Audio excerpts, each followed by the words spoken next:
Thom Hartmann here on the news. You need to know this. President Obama is negotiating with economic terrorists. Reuters reports that Obama may give in to GOP budget demands by offering cuts to our social safety net.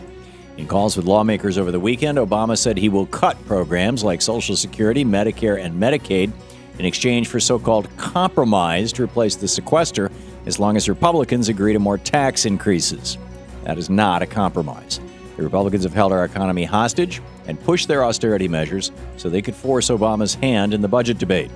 Because of the GOP's economic terrorism, their refusal to end tax breaks for millionaires and billionaires, our nation will face cuts to programs many of us depend on.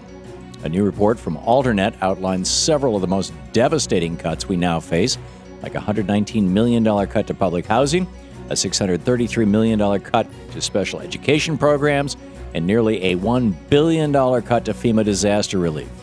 And now the president is offering more cuts in hopes that the Republicans will negotiate? That's insane. We shouldn't have allowed any cuts in the first place. No nation in the history of the world has ever cut its way to prosperity, particularly in a recession. But for some unknown reason, Congress and the president think austerity is going to succeed this time. Worked real well back in 1929, right? We need to band together and fight back against these Republican austerity measures and against the administration's proposed cuts to our vital social safety net. Let's remind them that they work for us. Call Congress and the White House and tell them to stop negotiating with economic terrorists now.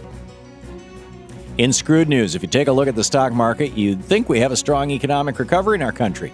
But as it turns out, it's only been good for corporations and rich people. The rest of us continue to struggle while greedy corporations soak up huge economic gains. According to the New York Times, the stock market is approaching a record high, but the wealth gap between workers and their employers has continued to widen during the recovery and could get even worse as Republican austerity measures kick in. Just since 2008, corporate profits have risen nearly 20% per year, while workers saw yearly disposable income gains of just 1.4%. According to Dean Mackey, chief U.S. economist at Barclays, there hasn't been a period in the last 50 years where these trends have been so pronounced. Profits like these, it's hard to understand how Republicans can justify keeping corporate tax rates at historic lows. It's time to make corporations pay for their use of our commons and for the huge sums of cash they've been making off hardworking Americans. It's a privilege to do business in our nation. It's about time we demand corporations pay for that privilege to operate here. In the best of the rest of the news, the Swiss have said no to corporate fat cat greed.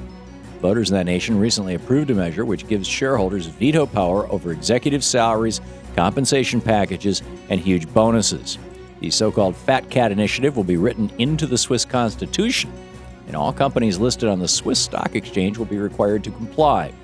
BBC News reports that 68% of voters support the plan, which accounts for 1.6 million votes, and it was supported in all 26 Swiss cantons, their equivalent of a state.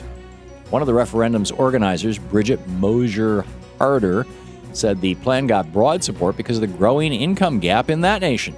She said it's also a social problem because the high wages got higher and the small ones sometimes just got lower.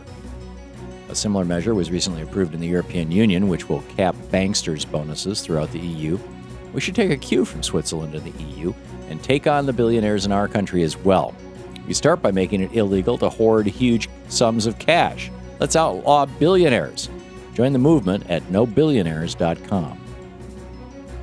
Last Friday, President Obama issued 17 pardons for people convicted of various crimes that range from altering a money order to possession of an illegal firearm. Before the list was announced, the president had only pardoned 22 other people and had denied over 1,000 requests from others. Compared to President George W. Bush, who pardoned 189 people during his 2 terms in office, President Obama has made little use of his clemency powers.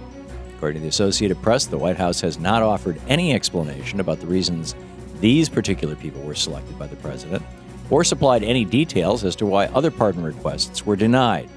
And there's one request the progressive community is especially curious about, the still unanswered request to pardon former Alabama Governor Don Siegelman. If the president is willing to release drug dealers, counterfeiters, and gun toters, why won't he pardon a United States political prisoner? It's time to free Don Siegelman. Sign the petition and spread the word. Go to free-don.org. And finally, holy smokes, Batman, a Cape Crusader is solving crimes in Britain. Reuters reports that closed-circuit television shows a man in a full Batman costume, gloves, mask, cape, and all, brought in a 27-year-old man for handling stolen goods and committing other fraud-related offenses.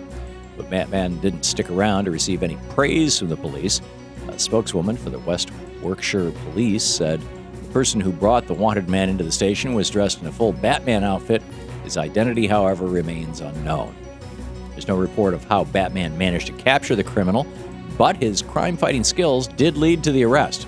Perhaps the superhero rushed out to avoid being identified, or maybe the Batmobile was double parked.